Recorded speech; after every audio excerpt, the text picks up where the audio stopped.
Happy New Year and welcome to the first Sophie's Parlor of the new year 2019. I'm this week's host, Brenda Hayes, and I'm happy to be here at WPFW, your Jazz and Justice station, and happy to be part of the Sophie's Parlor collective.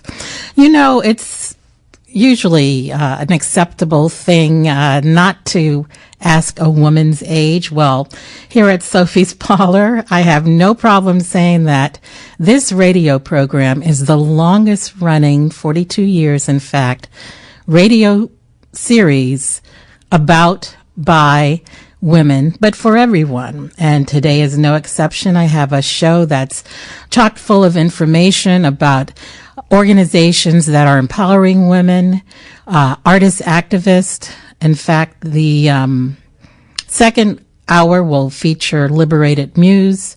They've been in action since 2008, doing wonderful things. So we're going to have them live in studio.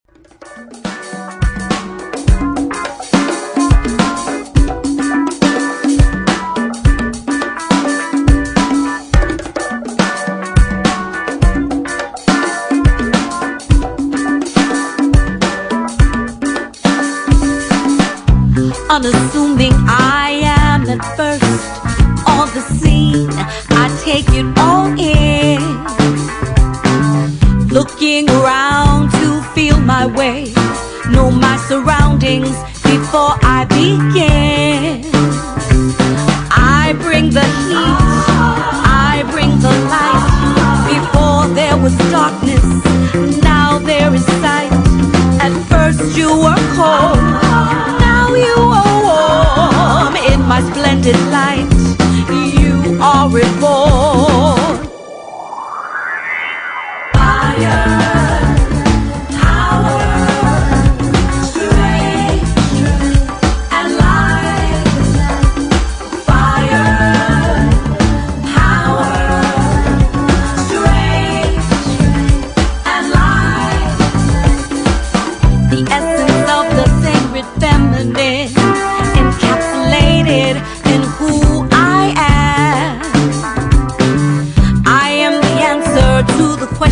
You all ask, seek, and understand.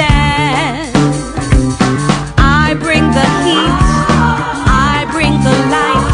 Before there was darkness, now there is sight. At first you were cold, now you are warm. In my splendid light, you are reborn. Fire.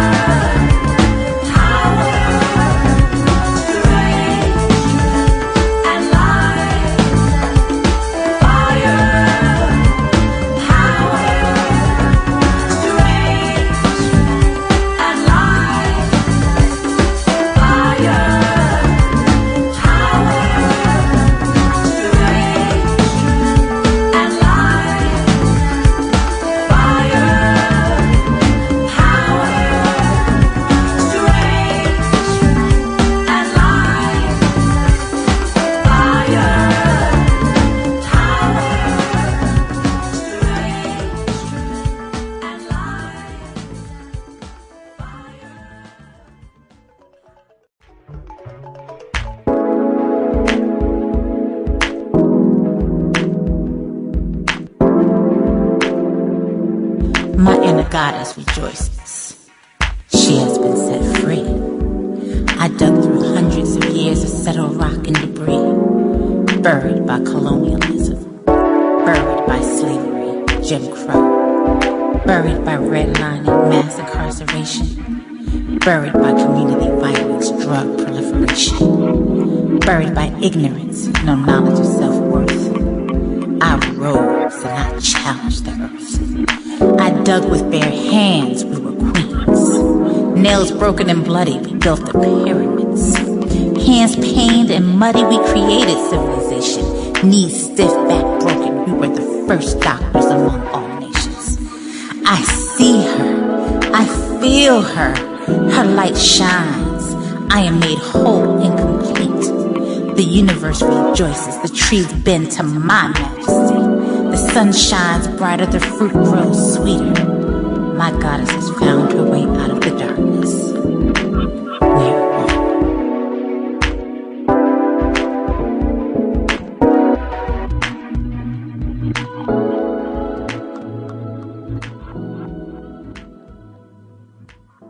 All right. I am just vibing to that with my next guest, Liberated Muse. Welcome to Sophie's Parlor. And I didn't want that to end. That is such a good affirmation to start the year off. In the midst of all that history. Yes. That continues to impact our community, certainly, Black women. Yes. So welcome and thank you. Thank you for reaching out. I want each of you to identify yourselves to our listening audience, starting with Khadijah. Hello, everybody. My name is Khadijah Ali Coleman. I am a native of Washington, D.C., currently residing in Prince George's County, working in Baltimore, Maryland. So I'm all up and down 95. Wow. And I am the creative director of Liberated Muse, which started in 2008. All righty. The author of the song we just heard. Thank you very much. Excuse me. I'm Lynn Artipay Halstead. I am a member of the Liberated Muse troupe. I've been performing with Khadijah and Coley for just a lot of years now. Yeah. Originally from New York, but I've spent the majority of my adult years in Maryland. Thank you for having me. Very good. Welcome. I'm Coley Aziza, also a member of Liberated Muse, and we've been working together for a minute doing poetry, theater, songs. These are my sisters, and so very good. I'm so happy you're here. Just listening to that little piece really uplifts and kind of tells me the importance of Liberated Muse. Khadijah, could you tell us why you started the group and how it came to be? Sure. So it actually began in 2008 as an online, Liberated Muse was an online community in 2008. I was working in Baltimore, Maryland at the time and I was really part of that tech movement of starting online communities. And so I wanted to create some type of artist space because I, at the time, was a new mother, and I wanted a space. I knew I was moving back to the DC area, and I wanted a space to be able to connect with other performance artists and literary artists. And so initially, the people I invited were folks I already knew, some of my students, because I was working at Morgan State University at the time. And then this crazy thing started happening where people I didn't know started joining. And so at our heyday, we actually, the online community existed for 4 years. At our heyday, we probably reached about 700 members. And during those first 3 years, we produced, and we really started as being this platform for artists to share their work with each other, hook up to collaborate on projects, and then we did events. And Capital Hip Hop Soul Fest was one that we did for 3 summers. We did benefit concerts, had an art exhibit. We have an anthology series. But really around 2010, I wanted to start producing my theater projects and my projects because that was the reason why I created Liberated Muse. So around 2010 was when we started becoming multidisciplinary in the sense where we didn't just provide this space for artists, that we became an artist troupe. Okay. And so I'd say from 2010 to now, it's really been more about us using different art forms as a platform to speak to a lot of things that are particular to people in the African diaspora. And it's ranged from everything from police brutality, awareness about that, the emotional burden of that for Black people, to highlighting the contributions of Black women who have used their platforms for social justice. So it's been a myriad of things. My goodness. How did the online platform that you gave area artists, how did that transform to Liberated Muse, and Liberated Muse being a woman-centered group? How did that transformation happen? I think really with me being at the helm and and just recognizing things as they are, that there really are limited spaces that are helmed by Black women and that provide space for Black women to collaborate, to present, to produce, and to also center the stories that are particular to our experiences. When I speak of 2010 being when we transitioned into really focusing on theater, or acting, because now we're doing films too. But the first piece was called Running Amok, and it was a piece that I had written that was really born from this experience that I had as a mother and this type of woman who really, really likes to work. Like I enjoy working, and when I say working, I mean I like organizing, I like planning, I like responding to my community in the form of a servant leader. And so Running Amok was born from this experience, but also as an artist, as a creator who uses art as a way to teach. And so that first play was about the experiences that women have, really being torn between these responsibilities as being a parent and being someone who is not just someone that works, but someone who's really at the top of their field. And that's a passion for them, because often as women, we have to choose. Yeah. And, that was something that I could speak to through this play. And so again, I think that it became that I think a lot of times as women, we try to navigate spaces based on these models that come from more of a patriarchal kind of model, and really wanted Liberated Muse to be representative of the people who were included in the process. Yeah.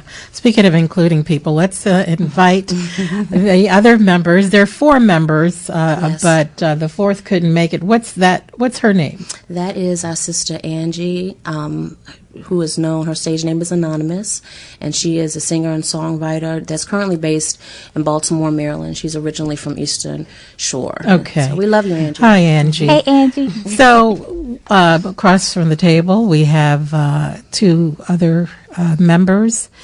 How were you recruited? And either of you can start. And say your names again. How were you recruited? Why did you decide to join Liberated Muse and so forth? So this is Lynn.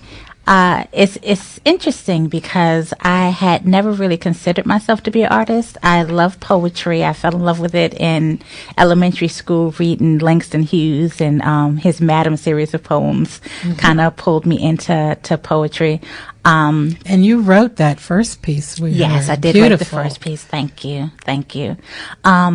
But I am as a career, I'm in human resources. And so I've worked in corporate America for years. And around the time when Khadijah was making her transition and she had written Running Amok, she had then done an all call for folks to come out and basically to see if they wanted to participate in a play. And I saw it. I had known Khadijah for some years. And I was like, you know what? This sounds fun and interesting. Let's see if this is something I can do. So I basically went there and told Khadijah I wanted to audition, as long as it wasn't a part that required singing. I will do poetry all day, but I leave the singing to these wonderful ladies, and I'm a huge fan, and I love the fact that I get to sit back and listen to them sing. And so I auditioned for a part in Running Amok, and she cast me, and I fell in love with it ever since. And from that point on, pretty much anything that Khadijah does, I'm like, okay, when are we doing? When are we going on? Where are we going? She is down. She is down. But the process, Lynn, must be liberating for you, and that you're able to spread your writing wings and produce just wonderful things. Absolutely wonderful. So, the name of the group is Liberated Muse, but I tell Khadijah all the time that she's my personal muse. Because it was at that point that I was like, okay, I got more into writing my poetry, more into performing. Definitely caught the acting bug, loved being on stage from that perspective. And it just wasn't a part of my brain that I was really flexing prior to then. The fact that I now get to flex both halves of my brain is all for Liberated Muse and my wonderful sister sitting around the table with me today. Yeah. Often we look at artists, they're giving to the audience and whomever they encounter, but the art itself really is a gift. You know, it's wonderful to share it, but you've, Lynn, just, you know, witnessed that it's for you as well. Yes. So, all righty, last but not least, Koli Aziza. tell us your journey to Liberated Muse. Khadijah was actually having auditions for the second round of Running Amok. So she had already done the first Running Amok, and then she was having auditions again. I had met Khadijah earlier at a restaurant called Mimi's, which was owned by Andy Shalal before he opened the Busboys. Wow. So we met there. We were both hostesses. The whole theme of that restaurant was everyone there sang. So we had that in common, and then we were able to reconnect. And I just loved what I saw that she was doing, and had a great respect for it. And I wanted to be a part of it. So when I knew that she was having auditions, I reached out to her, and I went and I auditioned, and then I've worked with her ever since. That's wonderful. You just shared some history I knew nothing about. Pre-Busboys and Poets. Yep, it was in DuPont Circle. Wow, that's amazing. Speaking of amazing, we're going to listen to a cut from your latest CD. And before we do, tell us about The Journey to Awakening, which is the name of the CD. Yes.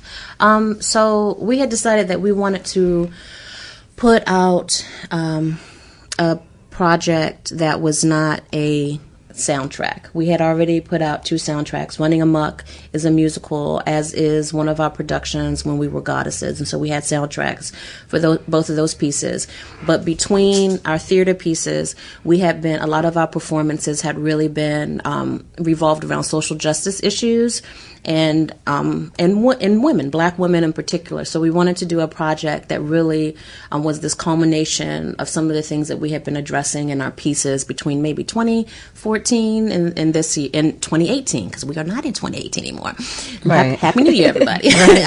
So that's kind of how it came about. And so a producer who we worked with, he did one of the songs in Running Amok, and he did the entire soundtrack music-wise. I heard you enjoyed the music from Sekhmet that was played earlier. That was Koli Aziza on lead vocals, but the music was Props to Koli Aziza. Yes. Beautiful voice. Thank you. Yes. But Ben Dawson we call him Hook, is the one who produced the music for that.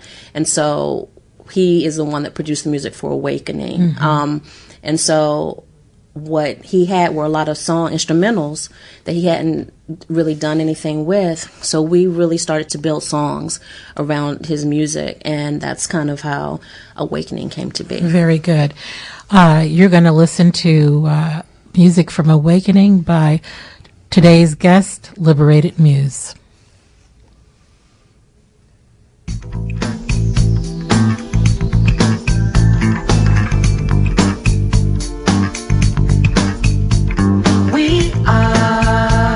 We are the spirit of Phoenix rising, the light on the horizon. We are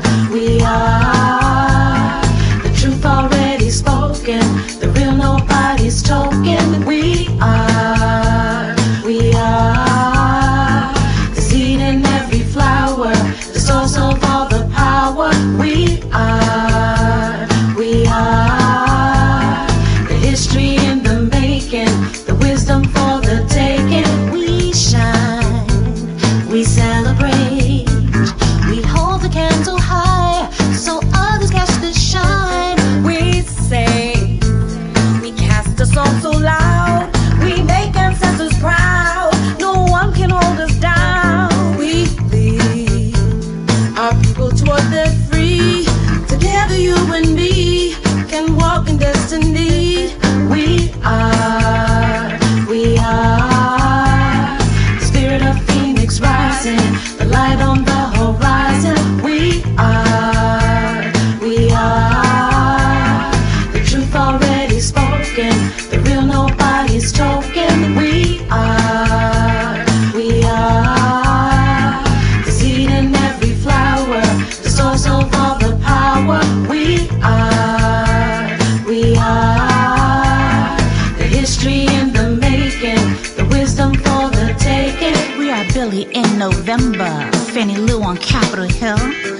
the mothers and the daughters, the people living for liberation still. We are music of Sankofa, the stories of Angelou. We are black magic women and black girl joy too. We are the shoulders our men lean on, the hands that hold our babies close. We are the hymns that Martin hummed and the leaders Malcolm chose.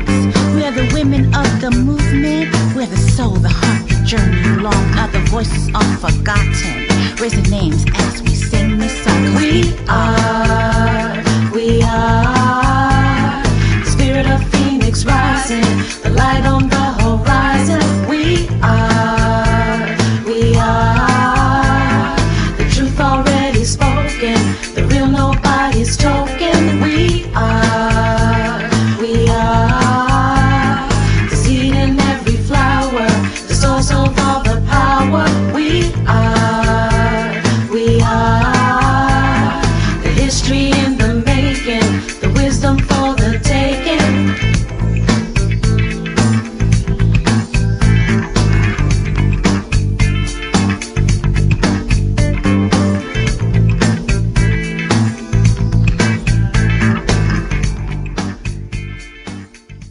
Okay, that was Liberated Muse. We are? Yes. That is so good. I came in a little down. I mean, we were talking offline, Khadija, about how the state of things, certainly the district with all the gentrification and that orange person in the White House. I mean, it can get you down. Yeah, definitely. And I'm, not infallible to that, or not, I'm not Teflon. So, but this music is really inspiring. Thank you so much. And uplifting, and thank you for it. Thanks. I know that you have a little motto, transforming places into art spaces. Yes. Did I get that right? Yes. And you've performed, and you kind of alluded to it earlier, from Artico to the Fringe Festival. Tell us about how that saying is done. How does that look, and how did it look early on? Okay, so I came up with our tagline, transforming, and spaces and places is often used interchangeably, but transforming places or spaces into art places really was for many, it's the reality for many of us who are independent artists, is that when we perform, it a lot of times it's not in traditional spaces. We're performing at the Kennedy Center this year in March, which is an arts venue. But for most part, we've performed in museums. We've performed on the street. We've performed at schools. We performed in libraries and people's homes. Coley and I got booked this one play every year. We perform at this women's gathering. So we definitely are transforming spaces when we arrive into art spaces. And for us,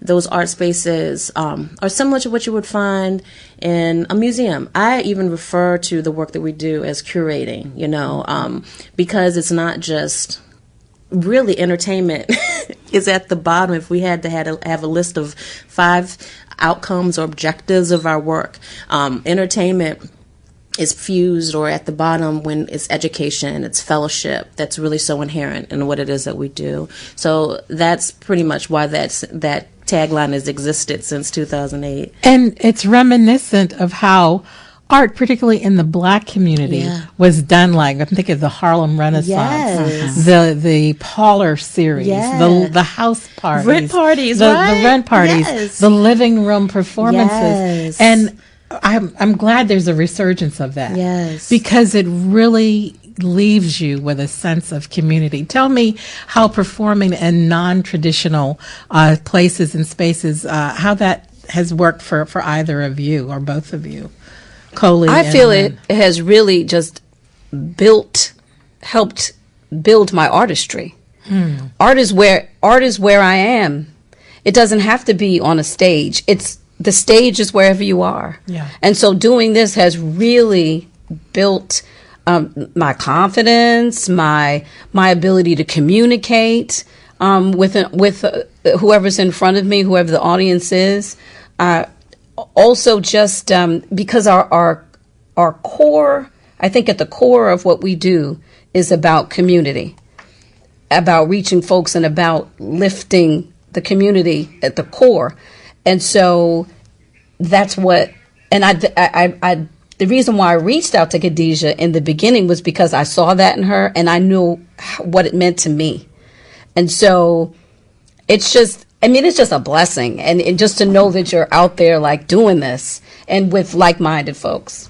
Before we get Lynn's take on it, and I want you to do it too, Lynn, before coming to Liberated Muse, you said how you value the whole sense of community that is at the very base, and Khadijah even mentioned it's like entertainment's kind of down there. The whole thing is community-driven, women-centered. What did you do with regard to that through your art, or even not that? Well, I'm a teacher. I've taught for years in Prince George's County. I work with early childhood, and so I create community with my students and with their families. I'm also a singer-songwriter, and so I, with Liberated Muse, and then before I came to Liberated Muse, and so it was very important for me to create music that spoke to certain issues, even when let's say, the folks I was working with might not have wanted me to do that. I made sure to do it anyway, and it wasn't about, for me, it became not about fame or fortune. It was, this is what I'm supposed to do. Yeah. This is why I'm here, and this is what I'm supposed to do. Very good. Lynn? So, when I think about the fact that we perform in non-traditional places, the thing about it for me is the connection to the audience. There is a closeness, transparency, and intimacy with the audience that we're able to have in those type of venues that you don't really have in more traditional venues. And it's a level of vulnerability you have to have because you're there. You get immediate response for the audience. So you know if you're doing well, you know if you're not doing so well. But being able to make that connection with the people that you're performing for, being able to get real-time feedback from the people that you're performing for. I'm going to call Khadijah out on a particular episode that has always touched me is we performed a series of In Her Words where we focused on women who used their platform to really push forward the civil rights movement. And one of the core characters was Lucille Clifton. It was she narrated the story. And in one of our performances, which was performed at a library, the family of Lucille Clifton was there. Oh my goodness. And they were able to come up to Khadijah and thank her personally for representing their family member. It was a beautiful moment. I was bawling my face off. I'm about to bawl. I was bawling my face off. Goodness. And a dear supporter of ours who's passed on, a good friend of ours who also produced music, captured a picture of one of our dear supporters comforting me because it was just like he just looked at me and he put his arms out because it was like Lucille's, because what they told, because Coley's the one's like, Khadijah, that's Lucille Clifton's family, because they went to her. Coley was portraying Lucille Clifton during our first season, and they told her that she did an excellent job, and it was so realistic too. That, what did they tell you? That you portrayed our aunt perfectly. Amazing. And it was like, then I was like, I have to tell Khadijah, oh my goodness, this is amazing. And you just get Yeah, it was goosebumps. Yeah, because we didn't know that they were there. I was going to ask. So I didn't know them before. We did not invite them. I don't know if someone did invite them, but so they were among the audience. So all of that just seeped into me. Like, whoa, they were here. We didn't know. And then they're pleased. That was supposed to happen. Yeah, obviously. and they were pleased. Yeah, my goodness. And then Lynn actually played her. The next season. Yes. Yeah. Ooh, beautiful. It's all right. And Coley went on to play Billie Holiday. You guys are blowing me away. And that's in a good way. Now, before we go to the next song, could you give some contact information? Sure. So we are online at liberatedmuse.com. That's LIBERATEDMUSE.com. We also, of course, are on Facebook. and we're on Instagram and Twitter. But our website has an opportunity for people to join our mailing list if they'd like. And our CD that you're listening to is available on most places, and you can find more information on our website. Give the name of the CD and a little intro to the next song we're going to hear. Sure. The name of the CD is Awakening by Liberated Muse, and the next song is a song that was written by Anonymous, Angie, who's not here with us right now, but she actually had written this before joining the troupe, and I was a fan of her work before, and we started performing it as a troupe, and so this is kind of a remake of the song from how she had originally produced it, but it's called Us, and I think it's very self-explanatory, so I'm going to leave it there and let the audience. All right, listen. That's Us, and our wonderful engineer Sierra is about to play it for us.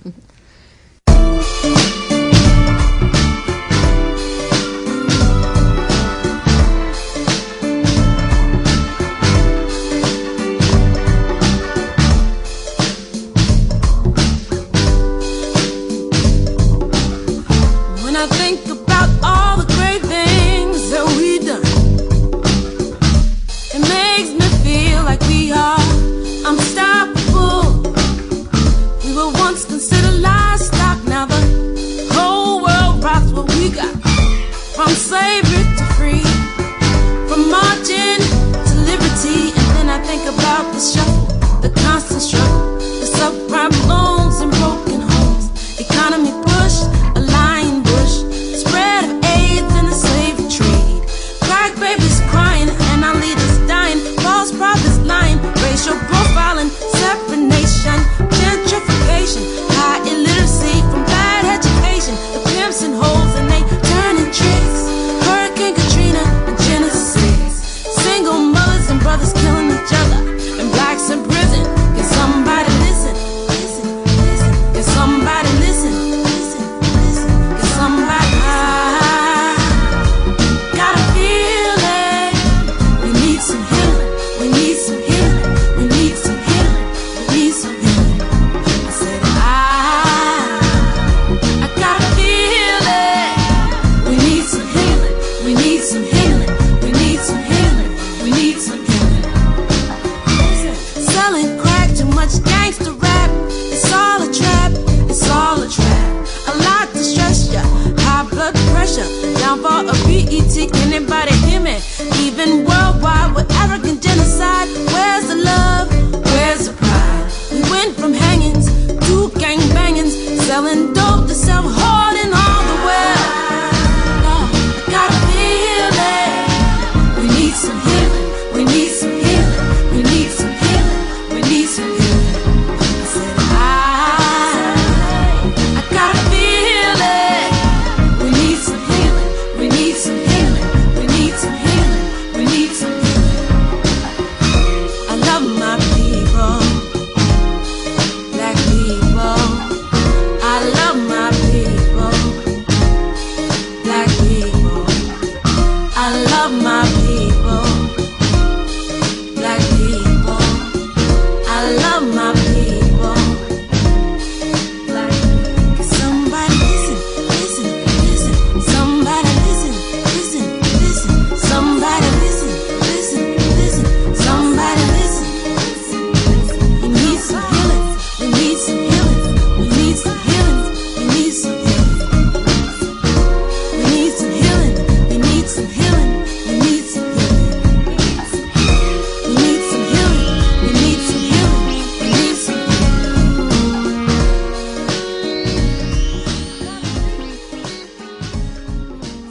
Okay, another beautiful song by today's guest, Liberated Muse, and Anonymous wrote that and she performed it as well.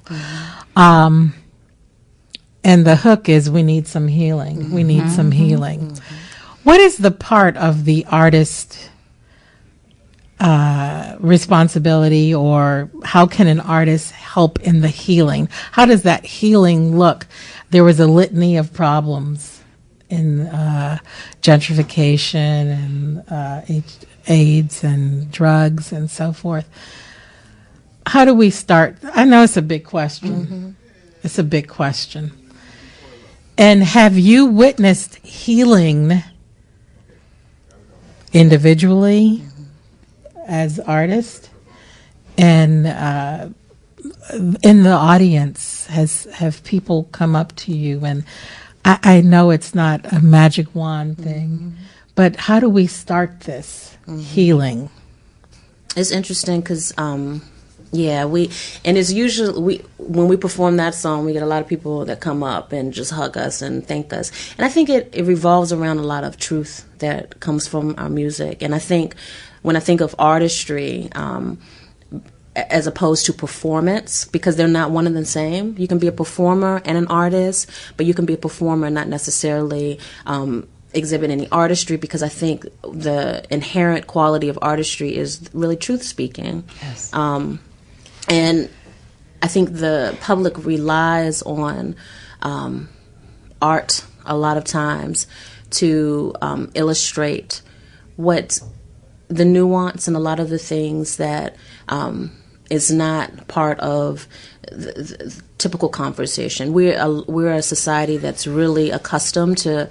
I don't even want to put a judgment on it. Superficial, but not really digging deep. Our interactions with other people, right. And art, particularly theater and music, allows you to present more.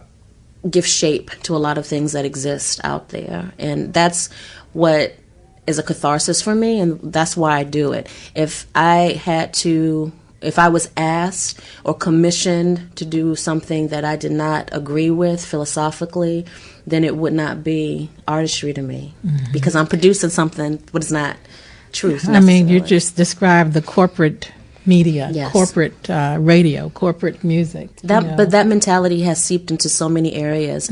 I'm also a college instructor, and I'm also a doctoral student. And so education, higher education in particular, but we also see it now, the K through 12, and a lot of the corporatization of education, this mentality, people who have worked in these corporate spaces now bringing them to nonprofit, to education, and so art, of course, is not, a sacred space for this type of mentality. I mean, it is diabolical. Yeah. And it reminds me of that book, Pedagogy of the Oppressed. Yes, yes. How the education system in this country serves the system of capitalism. Yes. And Giroux is one of my favorites who talks about that at length. Yes, and it's very. I've had many people ask me, because knowing my views, so you're progressing in higher ed. What for? I think that within the system that I do good work in terms of being a truth speaker, and I think it's a space where I'm going to ride it till the wheels fall off, but because I can make impact in what I teach in particular. I teach communication studies and performance art, and I think that I am beholden to the ideals of what higher education was initially, or what we were taught it was initially, which is this space for discourse and a learning lab. And those are kind of the ideals that I try to really maintain in my classroom. that was Khadija Coleman Ali. Ali Coleman. That's okay. I'm horrible at Can I names. just follow up with Yes, I want you to do that. When I was in college, I met Betty Shabazz. She had come up I went to Syracuse University. She came up there to speak. And, of course, we were all in awe. And I asked her, knowing that I was going to be an educator, to give me some advice. And I actually was kind of surprised, but now I understand. She said, if you want to be a change maker, you're going to have to be in it. You're going to have to be in the system that you are almost fighting against and that you don't like, but you're going to have to be in it. Yes. And I think at the time I was like, especially coming from Betty Shabazz saying that. Yes. Yes. And so, but I understand it now that I've taught for 20 some odd years. I understand it. I have to be in it to make sure that my children see themselves represented in the curriculum, because if I'm not there. Yes. That was going to do I mean, it. I'm just using that as an example. But There's so many things. You just spoke my life, because that was the hard truth, because I'm in my 40s, and I had been avoiding going that route for the longest time until I realized I have to do that. I'm a homeschooling mother. My 15-year-old is taking college courses. I need to be a part of this. And because so many people are leaving, so many people are not able to be a part of the educational system, are leaving the educational system. I can't. And it's frustrating, I'm sure. Yeah. How do you keep going? As far as educating the children, because I'm on the air, Lord have mercy, but it's difficult. Adults can be difficult, and Pray tell. certainly adults that have been indoctrinated. Yeah, is very difficult, and sometimes you feel like a rebel without a cause, and you feel like the only one swimming upstream, huh? Yeah. So, but those little faces, and I sometimes wonder, will they even remember this? Mm-hmm. So that's why it's also about building community with their families, so that they continue with something that you might have given to them. So it's not just with the children, because they're so young. And that statement harkens back to a time pre-integration where that was the norm. Yes. The teachers were an integral part of a family, yes. of a community. All professions were. Yes. Yeah. And I wasn't around, but I heard the stories my parents told me about how it was a community and how everyone knew one another, and being in need was not an embarrassing thing. Right. And it was the norm to reach out and to help. Yeah. Lynn, what does healing on piggyback on that last song?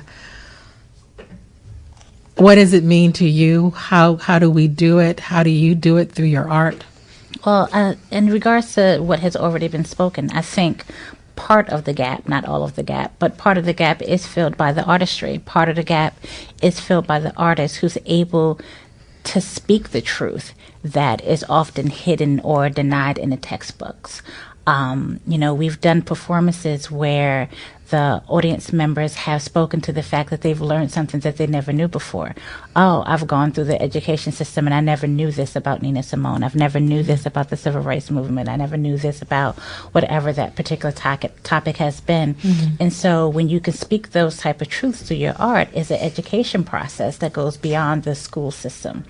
And it's one of those things that's necessary, because we have a tendency to look at the issues in our communities and try to treat the symptoms as opposed to the underlying causes. Right. And when you try to speak to the underlying causes, you're accused of being racist. You're accused of harping on the past. You're accused of not being progressive and not being able to move forward.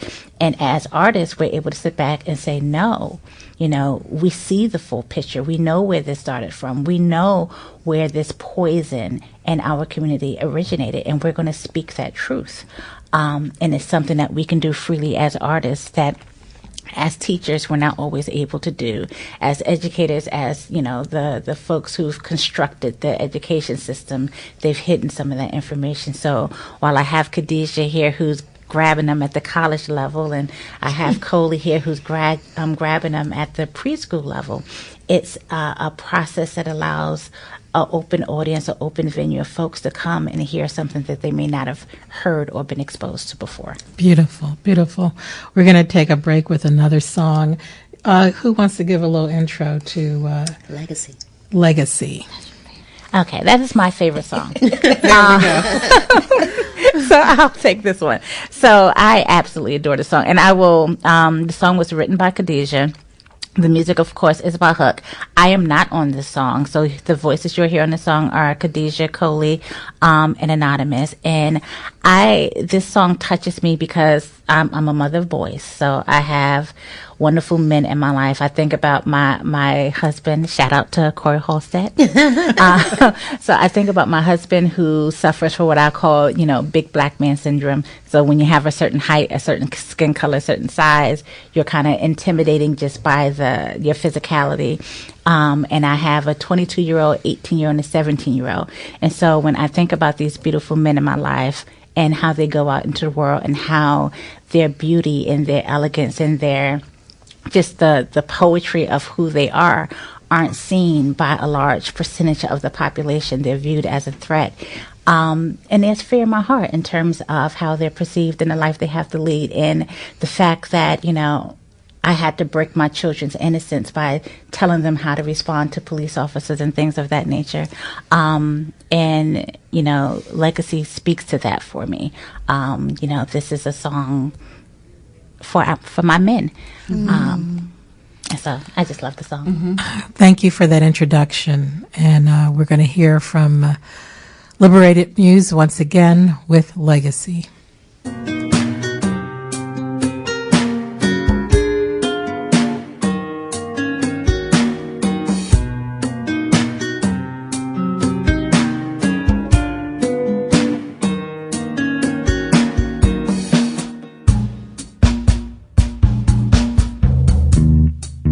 Big man, they call you a thug. Never caring you are only a boy. A child who needs a hug, snatching your childhood. You say it's so good, but I know better.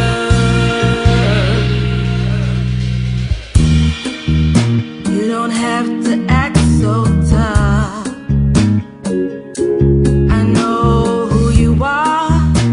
I know things are rough.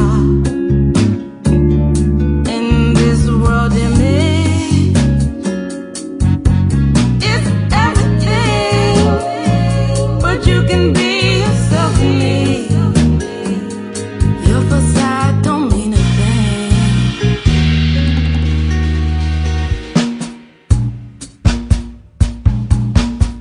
Day after day, it seems so hard, wearing armor to survive, afraid to let down your guard. But angels surround you, saving tears that you cry. You take one step forward each time you just try. They peer at you with fear, not knowing that your heart is a tender seed of love. They are afraid of what they don't know, so there they go, directed by a lack of inner confidence.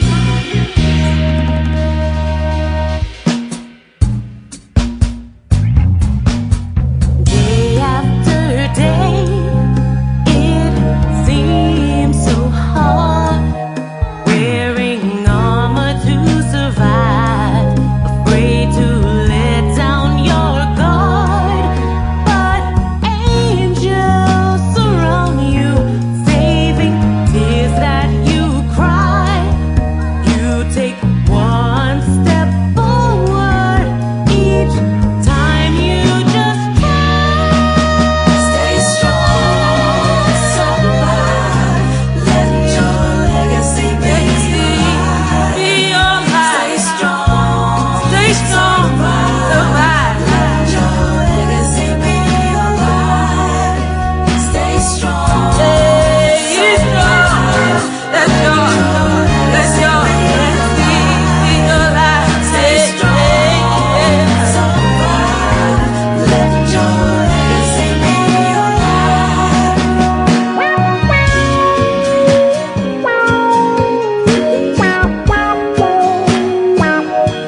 right. That was Legacy by my guest, Liberated Muse. Earlier, Lynn mentioned Nina Simone, and everyone knows the quote, the responsibility of the artist is to reflect the times. And I think Liberated Muse, in fact, I know they do that beautifully. Thank you. And with such passion that you'd have to be stoned not to feel it. Because I'm all up in here, all teary-eyed and getting all in my feelings and everything, and that's a good thing. Oh, thank you so much. Thank you for coming out today to be on Sophie's Parlor. And you mentioned Kennedy Center in March? Yes. Tell us about that. And what's going to happen next for you guys? Okay, well, we have a couple of this would be considered, I guess, our touring season since our CD came out this past August at an event that the inaugural event, which was a celebration of our 10-year anniversary, which was last year. Congratulations. Thank you. It's Kwanzaa in August, which is coming back this August. But before then, we are going to be at Busboys and Poets. We're going to be, I forgot. You know the dates? Oh my gosh. Is that that's our February date? February 3rd? February 3rd, Monday, February 3rd. Which location? The Shirlington location. Okay. We're going to be at the Alexandria Library on, oh my goodness, this is horrible. Well, you can always go to the website. Yes. And our Facebook page also has all of the events. And then on March 27th, we're going to be on the Millennium Stage. The Kennedy Center this is the second annual Direct Current series that they have, which is highlighting art that speaks to social issues that are happening. That's great. Yeah, so we're really excited. We've been Kennedy centering it up. we were there this past September as part of the Page to Stage Festival and presented a reading of our play Building Beautiful, which speaks to the aftermath of a police shooting. And so, well, not so much the aftermath directly after, but really the issues that come to fore with the mother in terms of justice and what that means. Yeah. So we are continuing to really to amp up our work in terms of really speaking to things that are happening around us. I think to make it relevant and for us to really be able to have an outlet to speak our own truths. What would you like to see happen for Liberated Muse and thus the community you serve?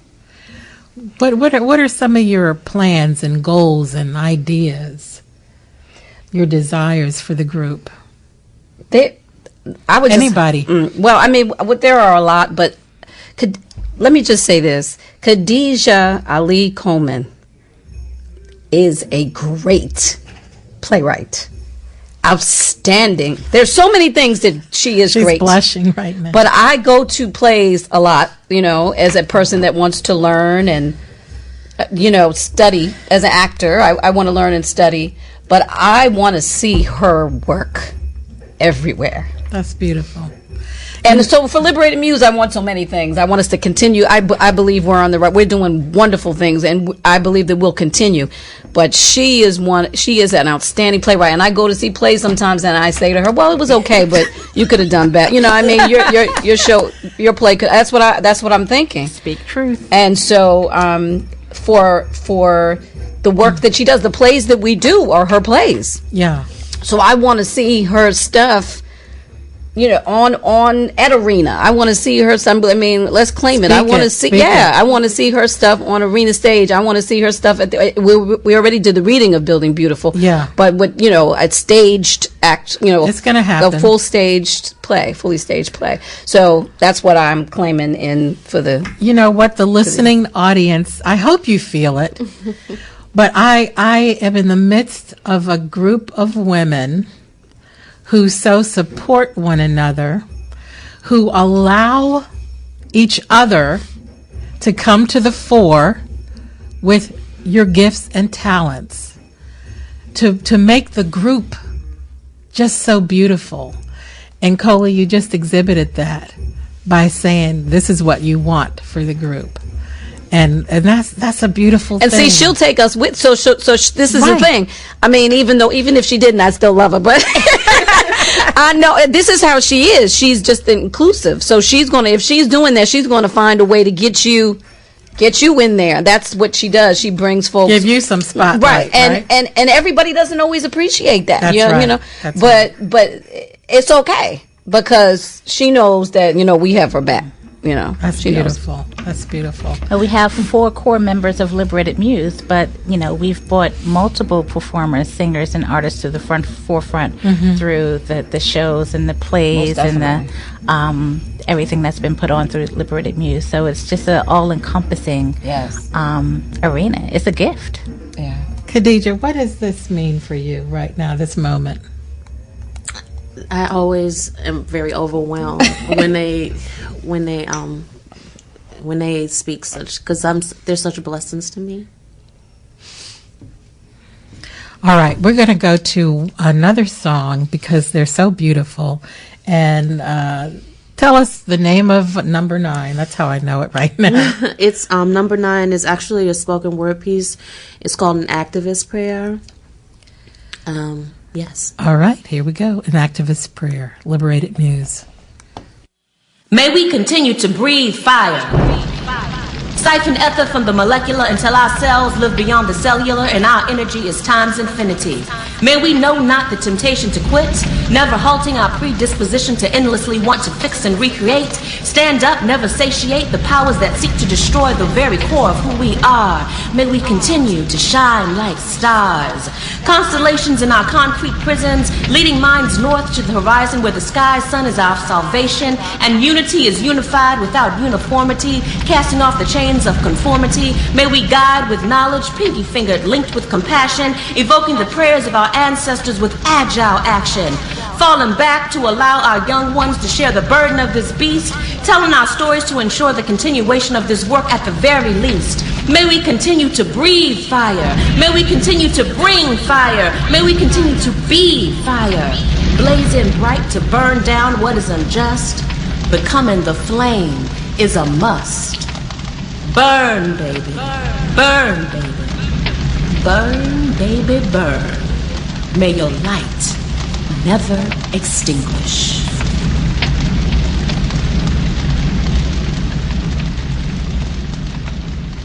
The Fire. I think it James Baldwin, The Fire next time. The fire this time. Right now. We need that. That fire, that energy, that heat. And you have brought it to Sophie's Parlor today. And each one of you make a beautiful, beautiful group, Liberated Muse. Please give your contact information again before we listen to one more. Okay. People can reach out to us via our website, liberatedmuse.com. Our email address is info@liberatedmuse.com. We're also on Facebook and Instagram and Twitter. Very good. What do you want to leave our listeners with today about your group, or about talk to someone who is feeling hopeless, down? Hopefully they've been uplifted by today's show, but what would you say to them? Well, I think going back to the tagline, trans performance spaces, the arts places, the reality is that a lot of times we weren't invited to be at places, and I think for a lot of people who want to write or want to sing or want to present things to audiences, they look a lot of times at traditional roots as the only way, and breaking big. Coley spoke earlier to a lot of this, being famous or whatever, but there are a lot of benefits in creating your own spaces and presenting and meeting people in spaces that aren't traditionally considered art spaces. So that's one. I also wanted to thank the people who contributed to our GoFundMe campaign for our CD, because a lot of those people were also independent artists, whether social entrepreneurs. We have people that were part of the the early social community that was online community who was still part of our community through Facebook. And, I think of Tashona Chinyelo. She's out of Boston. She's a writer. I met her 10 years ago, and she became a member of Liberated Muse. She's contributed to all of our campaigns for our projects.